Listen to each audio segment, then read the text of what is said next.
Welcome to Accelerate Your Wealth, a podcast by Rebecca Robertson, founder and director of Evolution Financial Planning.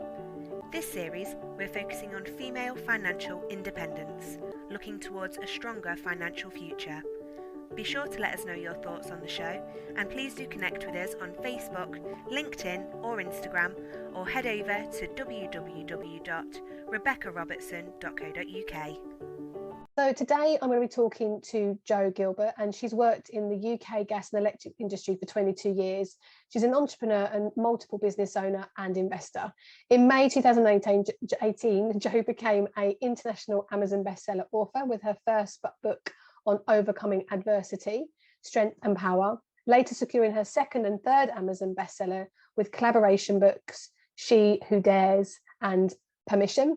Jo is currently on her third collaboration book with release on May the 22nd, From Ashes She Rises.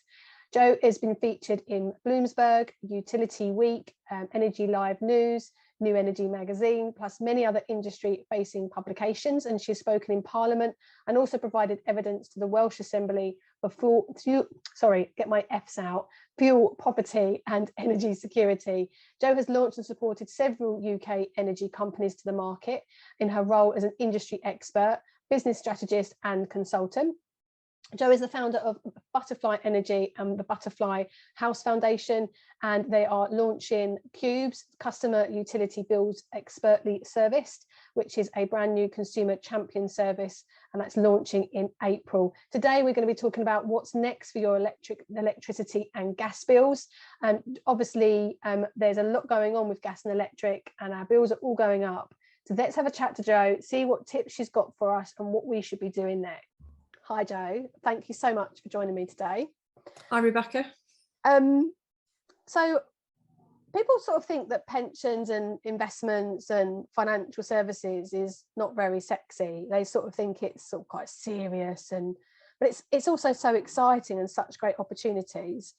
But when it comes to like gas and electric, it's, people probably think something similar. It just, you put your gas on, you put your electric on, you use stuff all the time. It's something that as consumers we can massively take for granted, I think. Yeah. And I'm much more conscious of recently, of even today. So I'm in my office, I've turned my heater off now, my office is sweltering hot, the sun's coming in, and I've left the back door open so the dogs can go out in and out into the garden, and I've turned my heating off, and I turned all the lights off, and I was much more conscious of it, just because it just feels so wasteful. Now gas and electric is so expensive. So what got you started with gas and electric and utilities? Yeah, so I've worked in the UK energy industry now for 22 years. It's coming up for 23 years. I got into it by accident. I'm not, to be honest. So my daughter had an extended stay in Birmingham Children's Hospital when she was younger. Oh, wow. And what should have been a 1-week stay ended up being 3 months. And at the time I worked in transport. And when I was able to, I took a part-time job with one of the big 6 suppliers, Empower. Okay. And sorry. Sorry, are you okay? Yes. All the time, my husband's decided to phone me. I'll have to edit that out. I do apologise. I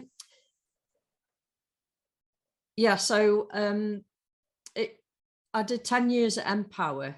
So what started as a part-time job that was only supposed to be a 3-month temporary contract became a 10-year career at Empower. And then I went self-employed and set a consultancy business up, and I haven't looked back really. So you're right, it's not a very sexy industry, but there's an awful lot to it when you're involved behind the scenes. Yeah, there is an awful lot to it. And I've been messaging you about deals and rates. And bear in mind, I'm a financial advisor, right? So I'm not swayed by figures or percentages or unit prices or any of that stuff. I analyse funds, like multi-million pound funds, and look after multi-millions pounds of money. So I'm not scared about that stuff. But I was looking at these unit prices and wattages, and it was just so confusing. I was trying to work out, should I fix now? Should I have probably done it previously? Is the deal I've got any good? Is the deals that are out there, what's the best one?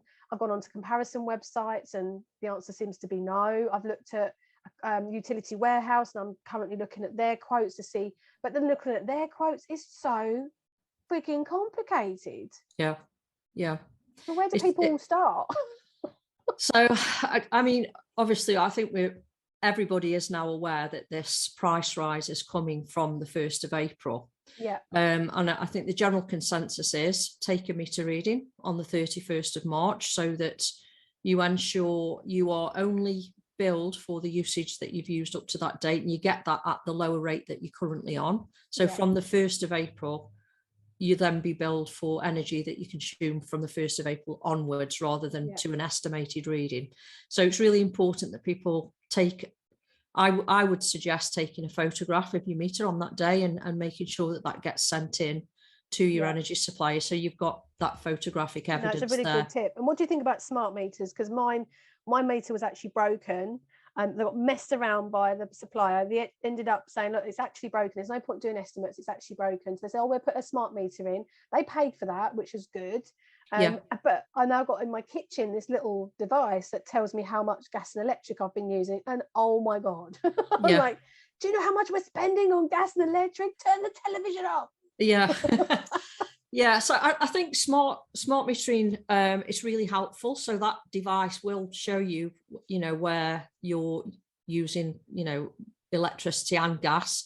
I don't think they're as useful for gas, to be honest with you, because if you're cold, you're going to put your heating on, or if you need to cook tea, you're going to be cooking dinner at that time. So I think they can be a deterrent and useful for energy saving. So, if you're boiling the kettle, you can see that little device, the graph spikes. So it's really useful. It should see an end to estimated billing if your meter continues to communicate with the industry. So it will really help to drive different products and services, because what we get from that is 48 half-hourly blocks of data from that meter, which then creates what we call a profile. At the moment, there are profiles that are created, and as a domestic customer, you would fit into one of two profiles generally, profile 1 or profile 2, and it's got a shape to it. But with a smart meter and these 48-hour blocks of data, what we can start to do is individually profile you as a customer in terms of what your usage habits are. And then we can tailor tariffs that are more specific to you and your family's needs. So it's really clever. I know there's a lot of concern out there about Big Brother watching you and all that. I'll be honest, we just haven't got the time to sit looking at you, what time of day you're having a shower or stuff like that. It's the data is being used for purposes of saving you money and cutting down on energy usage and for billing accuracy purposes. So I like smart meter, and I think it's a great initiative. And I'm looking forward to, when the whole of the UK has got smart fully installed, the different products and services that we'll be able to actually bring out. But just going back to what we're on, what do people do now? Where do they start? Start with the meter reading. And it depends how you want to manage the risk, really. So you'll know this with being a financial advisor. You can fix and pay somebody to manage the risk for you, similar to what you do with a mortgage and the Bank of England base rate going up or not. Or you can stay on the standard variable rate tariff, which is the price cap tariff. And generally, that is the cheapest tariff that's on the market. If you fix at the moment, I think you'd be in the region of around 40% more. This is what I was looking at with this utility and warehouse prices. I said to them, why am I going to fix for a potential 45% increase in October when it's already £150 more now? Would I not be better off just taking that risk? A lot can happen in the next 6 months, and actually save that £150 a month. And then when I come into that winter, overpay, make a lump sum payment, effective what I'm saving, to therefore be hopefully paying less before going into the winter. It's calculating that risk, whether you want to manage that risk yourself or whether you want to actually pay somebody to manage that risk for you. So Me personally, I would stay on the price cap. I'm not advising people to stay on the price cap. Everybody is different. Their usage is different. So therefore the risk is... Just explain the price cap for people, because it's not actually a cap, is it? No, it's not a cap on price. It's a cap on your unit rate and standing charge. Right. The more you use, the more you pay. That's never been capped. It's not a cap on how much you will be charged. So if you use more, so say for example the sun's coming through your office and you've decided, great, it's nice and warm in here, but you don't get up and switch the heating off, then you're using more, but you've probably opened the window to cool yourself down. So that's like literally burning energy, and you're letting heat out escape your house. So you're now being more aware, whereas behaviour previously might have been slightly different. So you're now more aware of cutting down on your energy usage. So what the price cap actually does is it stops energy suppliers of charging you more than the capped rate. So there's lots of calculation that goes into figuring out what the actual rate is, and it's done every 6 months. So what we get now for the 1st of April is what the wholesale markets looked like for the previous 6 months. And that's how they do the calculation, and they take into account all kinds of things of what makes up your energy bill, like the green levies that are there on your bill, the cost of wholesale, the cost of distribution and transmission, all of those network costs.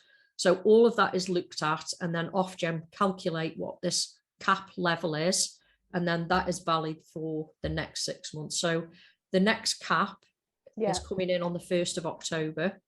And the energy analysts are already calculating or forecasting anything between 25% and a 47% rise. It's massive, isn't it? In October. So why is this happening? So we've earlier in the year, so early indications last year, so April time, Easter time last year, there was indications that was potentially going to be shortages in gas supply. And the more demand that there is, then that pushes the price up. So it's a demand and supply and demand issue. Right. We've got issues with what's going on in the Ukraine, obviously, and across Europe, and there was a shortage of liquid natural gas because it had been brought up.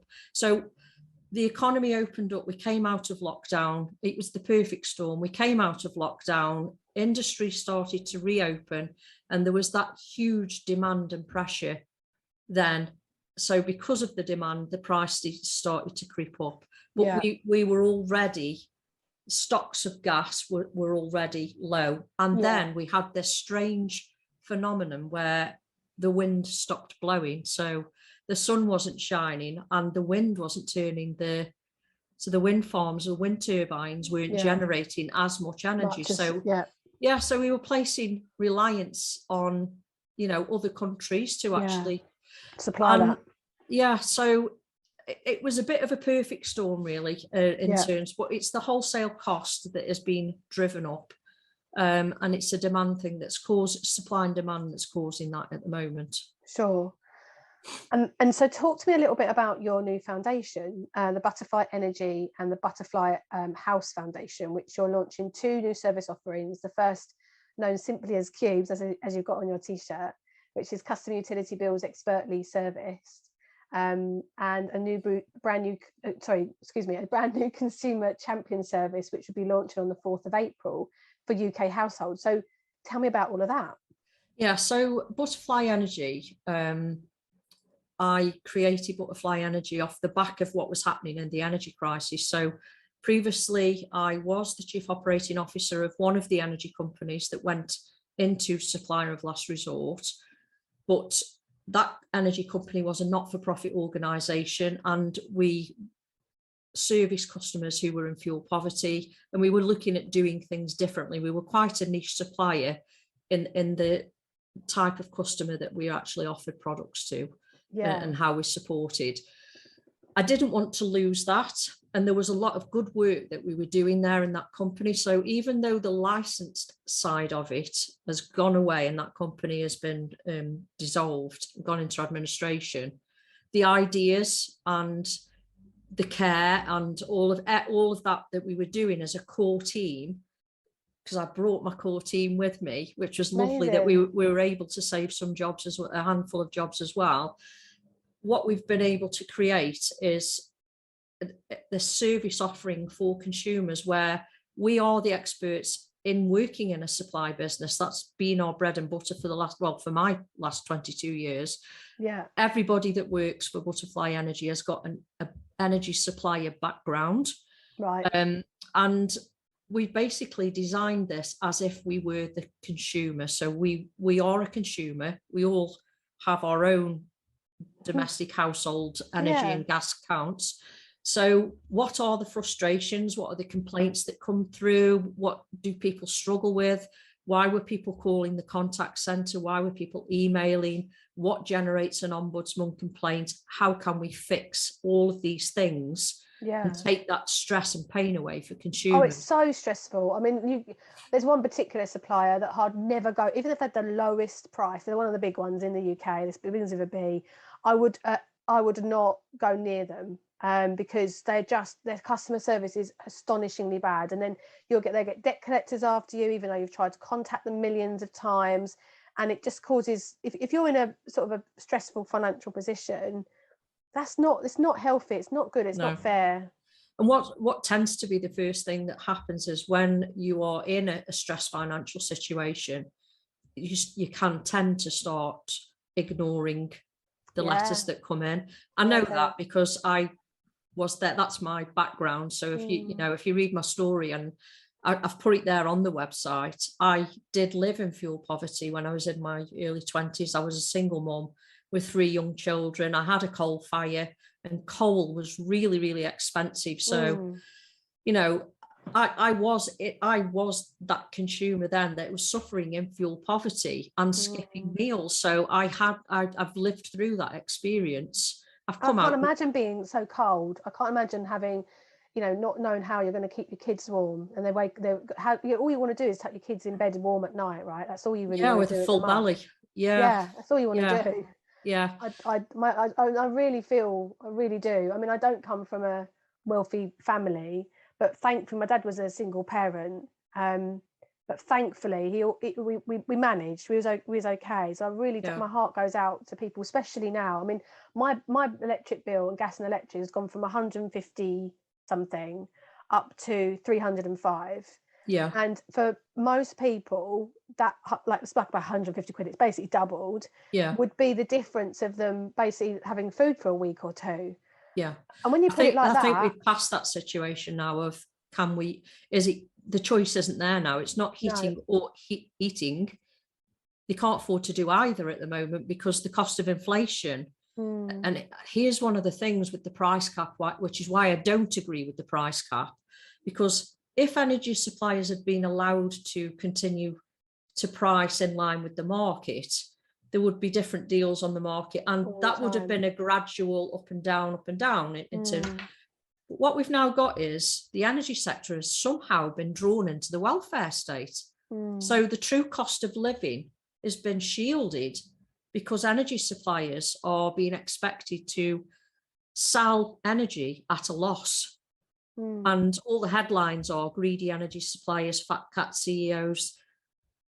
If you work in the industry, if you work for an energy supplier, you know that is simply not true. That is mainstream media headlines that are being fed to them by government and by Ofgem, the regulator. This is their mess. This is not an energy supplier's mess. This is their mess. It's a market that they designed.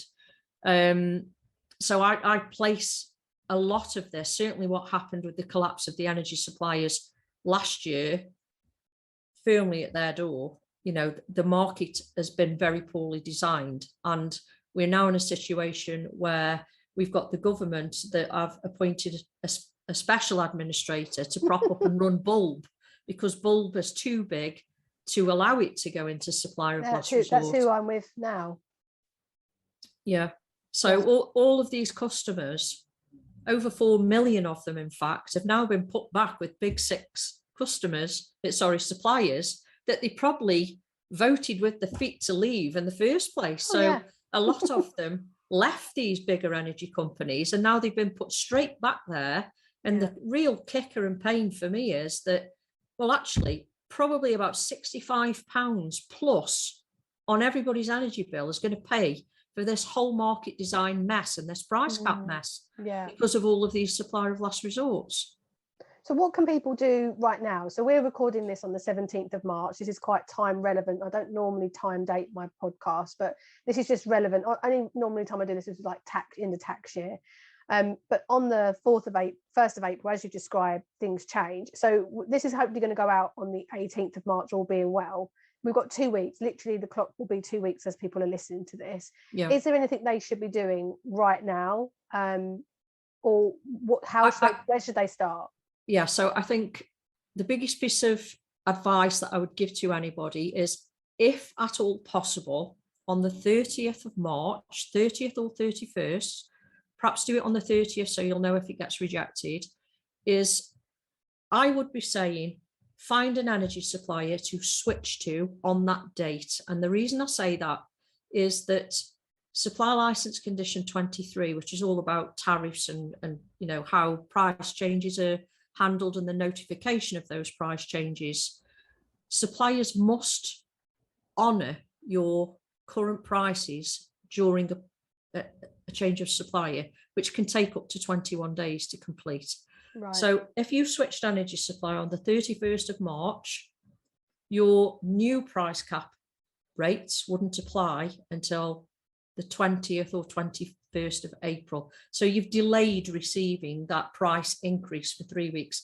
Energy suppliers won't like it, or it's a little bit of a loophole.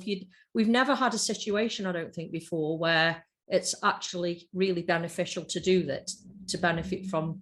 It's only been a small amount in the past, but actually this is quite a significant amount, even if a little loophole. A little loophole. So even if you switch from one SVT to another and it's pretty much the same rate, they're both at the top of the cap, you would save yourself 3 weeks of the, you know, which increase. For some people that could be quite a significant amount of money. Yeah. So that's what I'd be doing first and foremost. Okay. I wouldn't be looking to fix unless you're fixing at no more than 25% above the cap rate. If you can find a deal at that, your current supplier might offer you that. So ask them what the current best deal would be in terms of fixed. But it's going to be down to individual households to make that decision. Yeah, because my friend, she's got what has she got? An end of terrace or a semi-detached 3-bedroom house.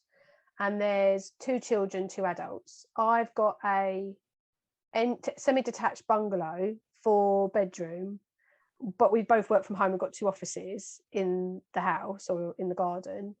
And there's one extra adult. And we have rabbits and dogs and stuff. She doesn't have all of that. But her price, she paid an extra £85 a month. I think she had to go. No, her total bill has gone. It's gone up by £85, whereas mine's gone up by like 150. I think she's paying like £120 a month now, and I'm paying 305. The difference is massive. Yeah, we do live in different towns, but we still live in the same county. It's huge. Yeah, it depends really on your usage profile and her usage profile. It will be different because you might have a different EPC rating in your property. So it depends how well insulated your property is as well. Yeah. There are things that can be done there and need to be done there. Yeah.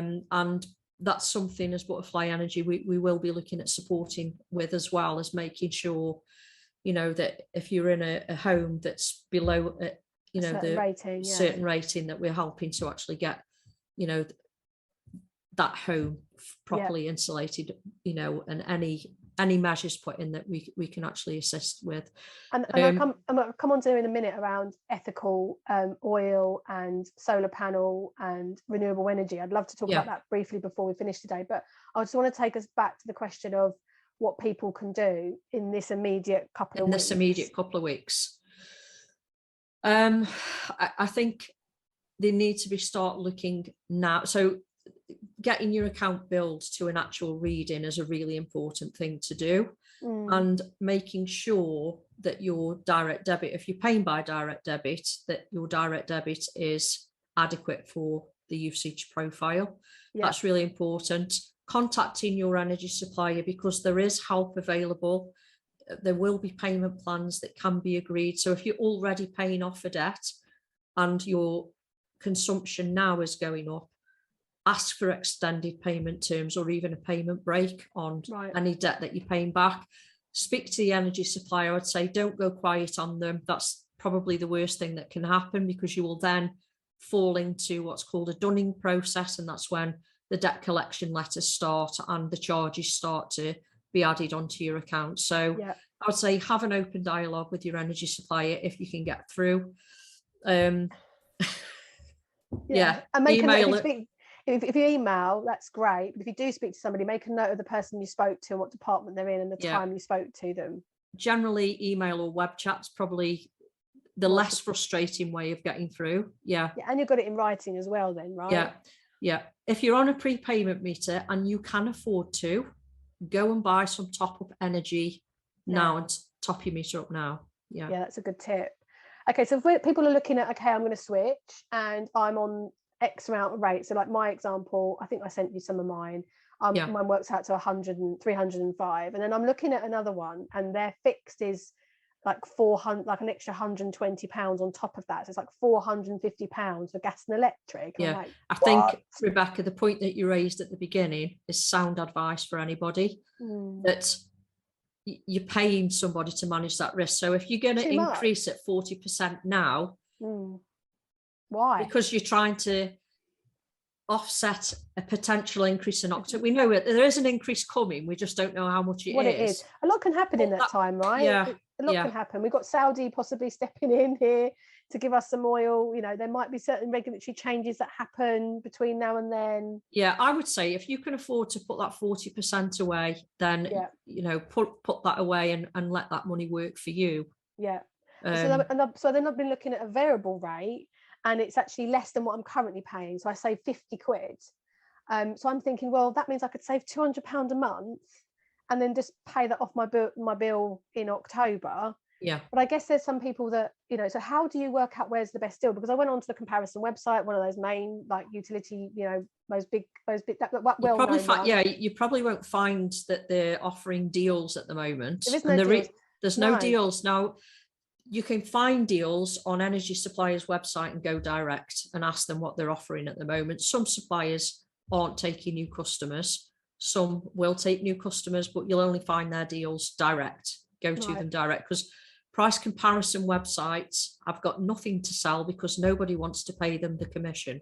No, exactly. So they are an expensive way. I've done some explainers on this. It's one of the reasons as well why we've launched Cubes. Price comparison websites, telesales agents, door-to-door sales agents, they all inflate the cost of your energy bill. So it can be, if you're accepting a deal on the doorstep from a door-to-door salesperson, that could be inflating your bill by more than £200 just in agent commission. So, I can imagine that. Be aware of where you're purchasing your energy from. The best policy for me would be to say, by all means, if it's available, go and do the shopping around on the price comparison website. That's useful, but don't buy through a price comparison website. Go and buy direct from the energy supplier. So talk to me about Cubes. What do you do? So we're actually an account management service. So what the consumer does is gives us a letter of authority to say, you can be named on my account and you can manage my account for me, make sure it's tip-top condition. We'll receive them letters. We'll, anything that we're getting from the supplier, if there's something that needs action, we'll take action on it.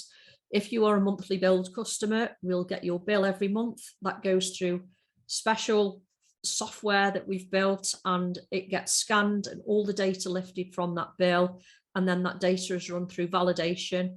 We validate the bill just to check the unit rate's right, the standing charge is right against the contract that you've signed. Right. We're looking at debit account amounts, credit balances, Are you paying enough in direct debit fee? So every month we're checking your bill against a number of points to make sure I can see a real benefit of that. So I have a lot of clients that come to me that, you know, they quite often their heads in the sand when it comes to their finances. They're not looking at the bills like you described before.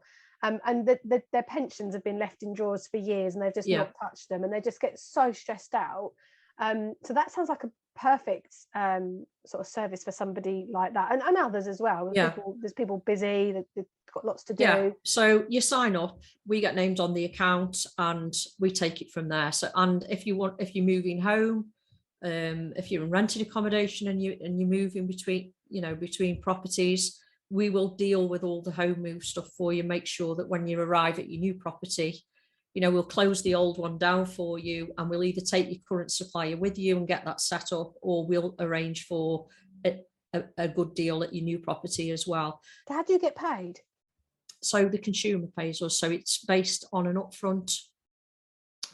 It's a monthly subscription fee. You can pay it upfront if you want. So it's £3 a month, and that's for a dual fuel customer. Or £1.50 per fuel if you've just got electricity, or if you've just got gas. It's not very much. It's not very much. It's £36 a year, which is in a lot of cases half price of the price comparison website's hidden charge just for switching you. But we have the facility to switch you if we think it's the right thing to do, but it will always come in as a recommendation. This is what we're planning on doing. If you don't want us to do it, we won't. We will always fix your account for you. But if we see something that's of benefit to you, and we think by taking this action, it would benefit you financially, then we would let you know, and we'd recommend. It's confusing, the unit price and the watt price and this price and that price, and you've got to base it on what you've previously been using. And sometimes if you haven't had your up-to-date billing and you haven't got right estimates, and they're all over the place, and you don't even know what to compare it to. So you won't need to do that, because we'll basically be saying your bill's correct, you're okay to pay it. That's if you're cash check customer, or a monthly direct debit, it goes out as a fixed fee anyway. So we're just letting you know every single month we've checked your bill. These are the checks that we've completed. If there's something wrong, we will tell you what we've done to fix it. So you'll know every month your bill's okay to pay, your account's fit to bill, it's perfect, your account's fine. And we're checking all the time. So that's what we're doing. The other thing that we do is, if there is anything at all that's wrong, you don't need to contact the energy supplier. You contact us and we'll contact the supplier. So you can email us, you can chat with us on web chat. There is a telephony line. I'm hoping that we can reserve that purely for customers who are on the priority services register and vulnerable, and those most in need. It keeps our costs down if we can engage via digital channels with as many people as possible. Once you've contacted us, we raise a case and then we deal with it from there. So if you wanted to tell us, I'm moving house, we deal with everything with both suppliers then, if there would be two suppliers involved. So for people right now, even after the 1st of April, or coming, they might be listening to this in like September, and October's coming and they're scared about what's going to happen, or you could be past October and you've been paying all this money and you've got into lots of debt, like wherever we might be, wherever you might be on you can subscribe to Cubes. And even if you've got an existing complaint that's outstanding, if you've got an issue that's outstanding, all you have to do is let us know and we'll take it on from there. Because that's amazing, Jo. How incredible. We can't get your account in a fit to bill state unless we know what you're dealing with. What's your struggle? Tell us what your struggle is and we'll fix it. That sounds incredible. What an amazing service. I think that's brilliant. And that brings us on to you're looking to be a new consumer champion service, and that's launching on the 4th of April. So very briefly. So that's the Cubes. So the consumer champion service is Cubes. Right. The other service that we're launching is called Butterfly Builder. So Builder is the renewable energy, the installation of solar panels and. Which brings us nicely onto that question that I wanted to ask you. So a lot of my clients, 85% of them are ethical investing. So when I talk about, are you an ethical investor? Do you believe in renewable energy? They don't want to be investing in oil. They didn't before Russia, and now they definitely don't. They want to be investing in future formatting ways. The future is less oil, it is more renewable energy. So it's not necessarily just to make more money, that they're very ethical in their stance and what they're thinking. So I think gas and electric and how we supply that to households in the UK is a huge part of that. So how does it work? So the actual, I mean, we can do funded and fully funded, but that's more for the larger sites like local authorities and social housing providers. We're looking at offering fully funded solutions to them where we go and install on their housing stock essentially. But we can install on private homes as well and businesses. There's different alternatives. It depends on obviously the credit rating for the customers and all that kind of thing, whether funding's available or not. But on any business or any project as well, I think that's important to say. You know, so if it's a field that you've brought and you want to install a solar farm in a field, those are the types of projects that we're actually working on as well. Amazing. But I think rather than, given the current situation, and we do heavily rely on gas in the UK, we need to move away from that. And the answer to all the issues that we've got right now with prices rising is not to go for more dirty energy because that's the easy option. We need to be really using this as an opportunity to make policy changes happen quicker, to get rid of some of the barriers to this.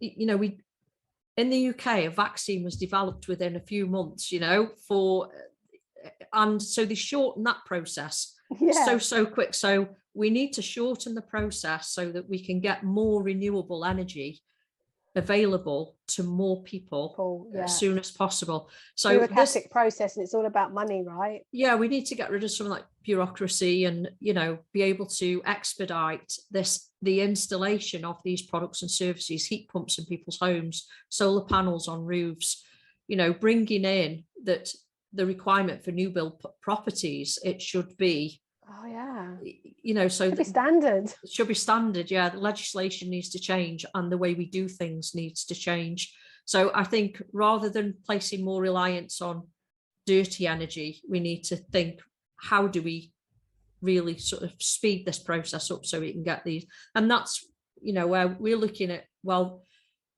households in fuel poverty, a lot of them do live in the social housing sector. That's just it's just the way it is. So that's why the builder solution has been designed for them with that sector in mind, so that we can get their energy bills reduced as soon as possible. And somebody like myself that would want maybe solar panels because it's more economic and it's good for the environment, so I can become more neutral. How would I go about doing something like that? So, I mean, there's lots, there isn't just us out there. I mean, there are lots of solar panel providers and companies out there, reputable companies that, you know, if you register an interest, it essentially is the surveys are done on the roof of south-facing properties, whether or not it's suitable for solar. And then, you get given a calculator essentially of this is what the payback would be and the costs involved and you know, how much it would generate in a way. How many panels you could have installed. So it's a suitability survey is done first of all.